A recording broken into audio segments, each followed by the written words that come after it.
Welcome back to CRC Motorsport in the opening round of the BNT V8 SuperTourers. We're all go here at Highlands Park, and with me is Richard Moore. Now, we've alluded as we've built up to this race about how punishing this circuit can be, and a man who's found out in qualifying, Richard, because a bit of panel damage. How hard you push? Well, Greg told me to push it harder, so went out there and put my balls to the line really, and actually hit the wall just here. Just glanced it luckily, and it was a pretty big thud inside, but luckily it was all right, and that was actually my fastest time that lap, so it worked. Was he playing games with you, do you think? Not this time, I don't think. He certainly does, but this time he was really trying to help, and it, you know, you do have to put your car right on the line in the circuits. It's tough, but it's good. They say, was it? No pain, no gain, I guess. So Richard's set to go across here, because I tell you what, a bloke had an awful lot of trouble in the last round. He's got some really good professional support. Before I talk to Simon Evans, Mitch, what advice would you give him here? Not much at the moment. I've never driven around here or one of these cars, so there's not much advice I can give him. So it's sort of up to him to find out for himself. But I'm sure he's big enough and ugly enough to find out for himself. I thought I'd never say this, but I'll get the expert opinion from him then. Thank you. Well, no advice from your brother. No, he had a terrible luck in the final round last season. How are you feeling about this? Yeah, I'm feeling good. Practice was good. We were second yesterday, third this morning. Qualifying, we just didn't quite hit on the head, but hey, you got to be pretty committed around here as well. I think that's where, you know, Murph has really stepped up and shown us how quick we need to be. Just shows, you know, why he's so quick at Bathurst. You know, he's pretty committed here, and it's showing here. Good luck, mate. Thank you. Rightio, and a clear run for him because Eddie Bell's engine has expired, so look for him to be the big mover. Let's get racing now. Jamie McCarthy and Shane Drake. Cars are out on track, an historic occasion here at Highlands Motorsport Park. The first ever appearance for the BNT V8 SuperTourers this weekend, the opening round of the Hankook Super Series for 2014, and it is the Fuchs 250 for round number one. Here is the grid lineup. Murphy from the pole, Andre Heimgartner from 2, and Pedersen from 3. There will be a gap from grid number 4. Sadly, no Eddie Bell after that engine blow-up in qualifying session 2. Richard Moore from 5, Simon Evans from 6. Mitchell Cunningham in the 32, Ford out of 7, Angus Fogg, Profitus Commodore 8, Morgan Harbour, the new man from Queensland, out of grid number 9, Timmy Edgell from grid 10, in the Chester's car, Mark Gibson again, a new face for 2014, out of 11, and Simon McLennan rounds out the field. So there are 11 cars out on the grid for race number 1. Greg Murphy will start out of position 1. Now there's only 4 drivers on the track that have been here before, back in November for the Highlands 101 with the Australian GTs presented by Pirelli and the ASCO Endurance Series. Greg Murphy, Simon Evans and Pedersen, and Angus Fogg, who was racing in the Toyota 86 Series. Greg Murphy setting the pace down to the start line. Andre Heimgartner alongside, and Shane, it's going to be busy down to the bus stop. It is hold your breath stuff off the front straight down to that first sequence of corners. There'll be some nervous guys coming through here, a little bit of smoke in the background. Looks like they've all got through. Too wide, no, someone's hit something in the background. Maybe one of the tyre bundles on the back as we go on board. The BNT on board with Mark Gibson in the Blackwood's Protector Ford. A great shot looking down the right-hand side as they roll through the Sound Southern Loop. Back out of the trees, down towards the S's. Heimgartner right there with Greg Murphy, and Pedersen's got the jump into 3rd. Simon Evans into 4th. So he was able to make a gain with no Eddie Bell in front of him off the grid. Well, that tends to happen when you do have free space in front of you, Jamie, but other people do make it hard as we go back on board with Ant Pedersen, the number 96 Falcon, as he heads through turn 7s and 8 and up into the Hankook hairpin. Track temperature around 25 degrees. Slightly overcast. It was very, very hot on Friday here for practice. 45 degrees track temperature. Back on board with Mark Gibson. Looking very busy, checking the mirrors, seeing what's going on around him. Already a bit of a split there. Angus Fogg in that second group of cars. It's Greg Murphy from Heimgartner, Pedersen, back to Simon Evans. And the last car in the queue is Richard Moore in the Barker's Holden. Then the second group headed by Angus Fogg. On board with the race leader, Greg Murphy. So used to seeing the 51 on the car. Still trying to get used to seeing number 1 on the side of the Mike Pero Real Estate. Holden Commodore out of turn number 14. That's in 4th gear. That is a corner, and that's just been highlighted by Angus Fogg. Cunningham got a piece of it. Tim Edgell involved as well. There's a wheel sitting in the middle of the racetrack. Mark Gibson manages to thread his way through. Well, that was on the opening lap, and look at the damage to the property tutor's Holden Commodore. Oh, that's terrible damage. I mean, there's a wheel down the track, there's springs. That is a massive impact. We've already seen one of the UDC utes go in over the weekend and took no further part, punched a hole in the side of the engine, and safety car is out. I think you'll see a red flag here. Well, potentially, but the safety car is out on track. This has to be the Herald-driven moment. Watch the impact. The car up in the air. Mitch Cunningham got into the back of the car. Tim Edgell just glanced into the side of Cunningham. And poor Mitch Cunningham, an innocent party there. Everyone else scrapes through. This is an ugly crash. You see the way the back goes in first and the front swings around? That they are nasty, nasty impacts. And just, you know, at the beginning of the shot, you also could see that the concrete had moved. Oh, just the impact. You could hear it, you could feel it. Tim Edgell continues on in the Chester's Holden, so the safety car has been deployed. There is no red flag. I hate to say this question, but what the hell happened out there? Well, it's just a tricky corner at the best of times, one would have to say. And Mitch got a bit of a run on me coming out of that hairpin. Looked in my mirror to see where he was, and by the time I'd sort of done that and checked up, I was out too wide and just sucked into the wall. It's a bloody big hit, you know, so it's done a massive amount of damage. Definitely out for this weekend, and we'll just have to see how we go from Anfield. Welcome back to the Highlands Motorsport Park.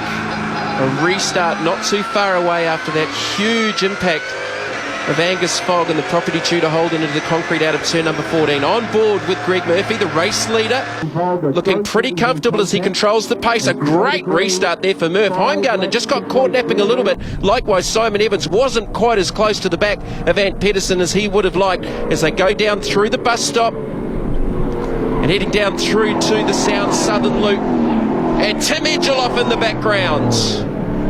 Well, had he copped some damage after that brief touch with Mitch Cunningham as Angus Fogg was going around through the carnage? Certainly an odd place to have a spin. He could have slipped down one side. Look at Heimgartner right up the back of the number 1. Well, Greg Murphy was just devastatingly quick in qualifying, but Heimgartner looks like he's got something for him here. Off the restart, cold tyres. They'll be needing to get some heat into the tyres, probably the opening 2 laps or so, Drakey. Just a 7-lap run here to the checkered flag. And already Murph and Heimgartner are getting away from Pedersen, Evans and more. Yeah, Heimgartner looking extremely racy. I noticed just before the yellow flag came out and before Fogg's incident, he had a little bit of a shot at Murphy going into turn 12, or a look. So Greg will be keeping his eyes wide open, but he knows his way around here very well. So head through the chicane, over the bridge. Over the bridge. They are getting air on the exit side of the bridge in these cars. 1,375 kilos. As again, Heimgartner looking very, very strong. Under brakes into turn number 14, the Fuchs corner. And likewise more right up behind Simon Evans. These two have done a lot of kart sport racing together. And Ant Pedersen, the Ford in the middle of 4 Holdens. I'll tell you what, these guys will be treading very, very carefully through that turn 14, knowing what happened to Fogg and the consequences of what happens if you go wide by an inch or 2. Well, the lap times at the moment in the high 1 minute 37s. It's about 2.5 seconds off what the Australian GTs were doing in race pace. 2.5 seconds likewise difference in qualifying, just highlighting how quick these cars are. 550 horsepower, about 530 foot-pounds of torque.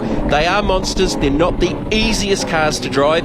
And then you've got to try and remember how to get around this place, which is in itself a monster. Yeah, I just think you wonder how many of these guys have got a map on their steering wheel, and I just showed Ant Pedersen did have one just to help you get round. Not that you look at it too often, but it just helps with references at what point of the track, what gear, what you're doing. On board there with Pedersen, who's losing time. Simon Evans right there with him in the Smeg Commodore. Good opening run here from the youngster. He is looking racing. Look at Richard Moore just said, hey, look at this guy here, Morgan Harbour, right back there in the 6th spot. And he's doing a very, very good job for his first ever outing. He certainly didn't qualify that well.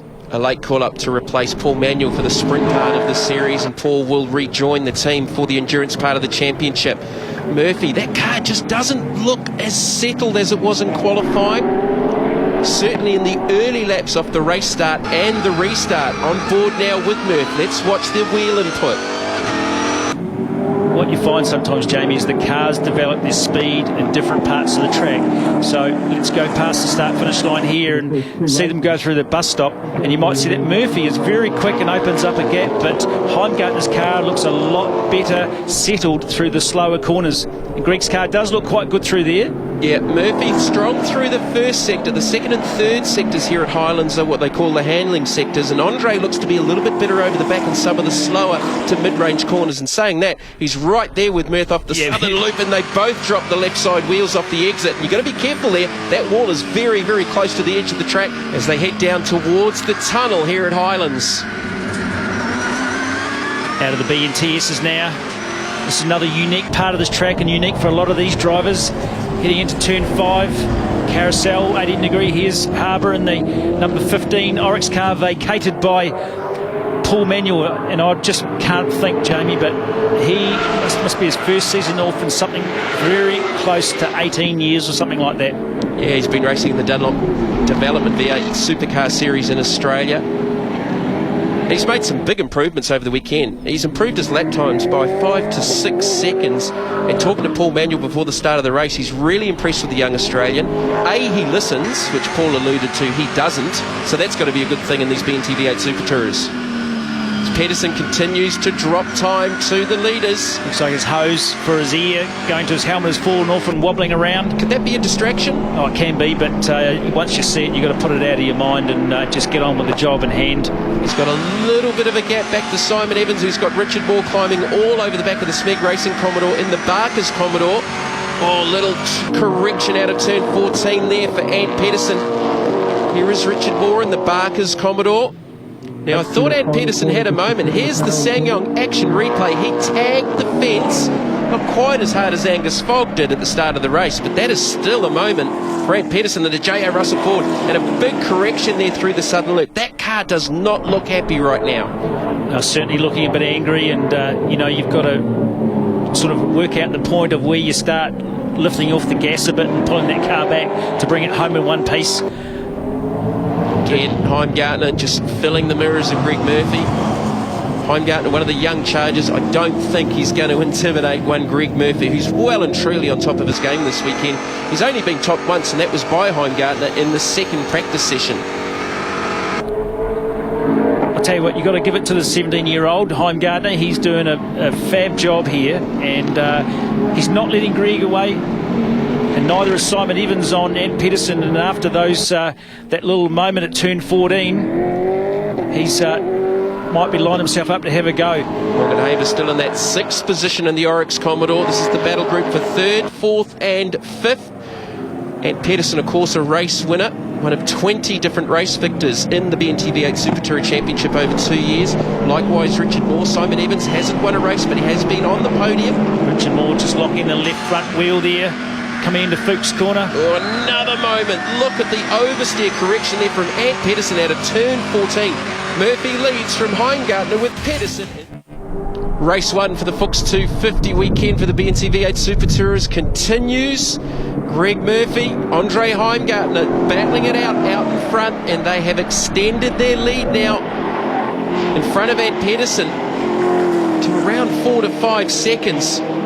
So I think the battle to the end is going to be between these two. Can Heimgartner get to Greg Murphy? He looks very strong in different parts of the racetrack, whereas Murphy looks better in some of the others. Yeah, like I mentioned, they develop their speed in different areas, but Heimgartner, both cars look quite good, so they might be trying to hang on to something to give them a little bit of edge and punish those Hankook tyres towards the end of the race, which is fast looming. Heimgartner sideways there through the carousel. He looked very good early. Greg didn't look quite as good early, but Greg Murphy's just stepped up the pace. He's just set the fastest lap of the race at a 37.865. Just 2 drivers in the 37s, Murphy and Heimgartner. And then this next battle group, headed by Ant Pedersen, Simon Evans. Richard Moore makes the mistake.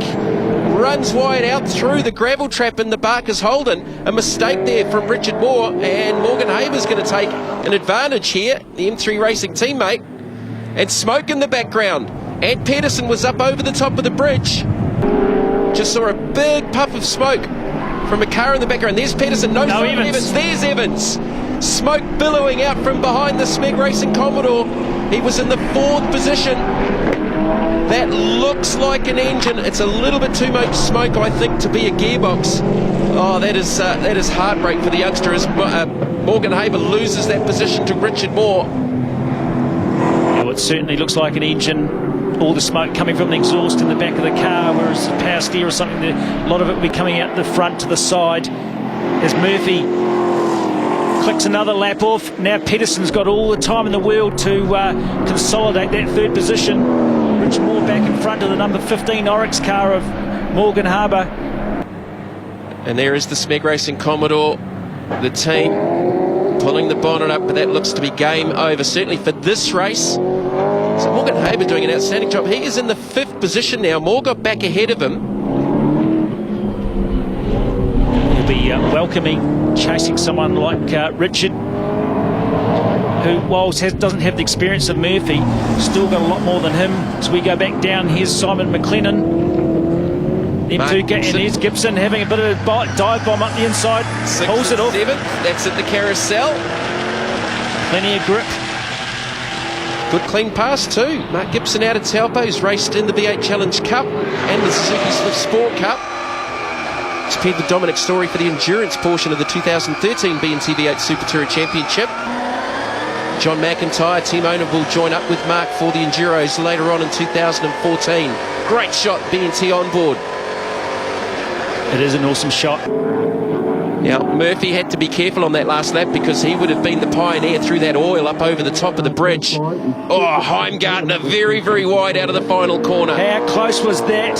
He is obviously charging now as they head down to the bus stop. Greg Murphy looks comfortable out in front. He can't afford to make a mistake here, though. Greg Murphy looking to open up his 2014 campaign with a race victory. He's been the top qualifier over the first 2 races. He will start off grid position 1 for race number 2. Back on board with Murph.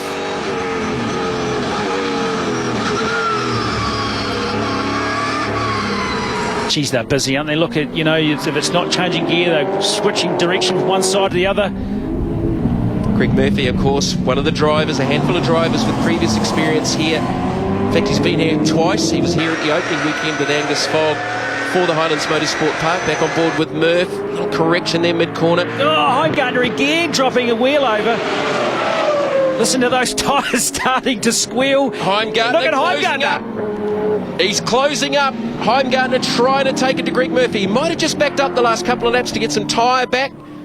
Take a little bit of temperature out of the rears and mount another challenge. Murphy again extends. Heimgartner very good under brakes. I was about to say Murphy was here in November driving Tony Quinn's McLaren MP412C GT3. A little bit different to a V8 Super Tourer. He's certainly sitting a lot higher. Just a couple of corners to go. Greg Murphy comes through turn 12, Fuchs corner. They'll go through 13 and through the amazing turn 14. That's claimed Angus Fogg. Heimgartner's not going to be close enough. It's going to be Greg Murphy taking out the honours. Race 1 for the BNT V8 Super Tourers here at Highlands. Closely followed by a charging Andre Heimgartner. Ant Pedersen will get 3rd. A little bit of work to do for race number 2 for the International Motorsport team.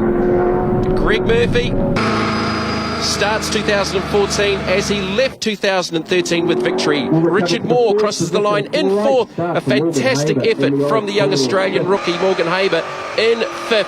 And Mark Gibson on debut, a top 6 result for the Taupo driver in the Blackwood Protector Ford.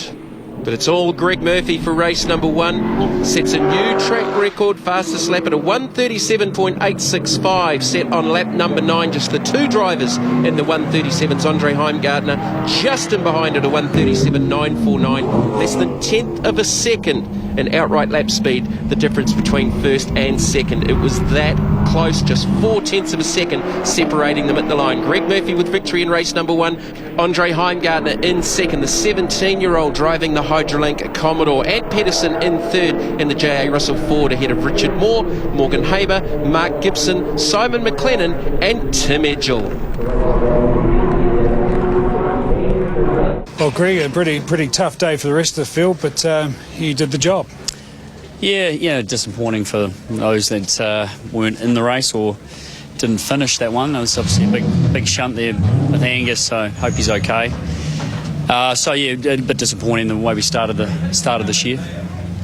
What do you hope will happen though for the rest of the weekend? Oh yeah, just want everybody out there racing and trying to put on the best show possible. It's just a tough place around here. Obviously, you make a little mistake and you pay the price. So our guys have done the job that we expect of them, and the reason why we're proud of them. So we had a good car, and we started from pole and we held on, but it wasn't much or too many race laps there to have to worry about. So a few behind the safety car, and then a bit of a sprint to the finish. But we have done what we came here to do, but we just prefer to see everyone else out there as well. Hope you get to do some more racing in race 2. Yeah, thanks mate. Cheers. You pushed hard on Andre, but there didn't seem to be any way past. Yeah, we had good car speed, and I think the last lap was my fastest one, so we obviously had speed to the end, but I just couldn't find a way past him. Murph, you got to wait for him to make a mistake, and as experienced as he is, he's never going to make one. So I suppose we saw too how hard this track can bite. You weren't going to take any risks, I guess. I just wanted to, as I said before, I just wanted to finish this race, bank the points, and then move on to the next race instead of do something silly and then end up backwards in a gravel trip. Well, there's no mistaking the feeling right along pit lane. These drivers want to race the full distance, and looking forward to doing that right after the break. Race 2 here on CRC.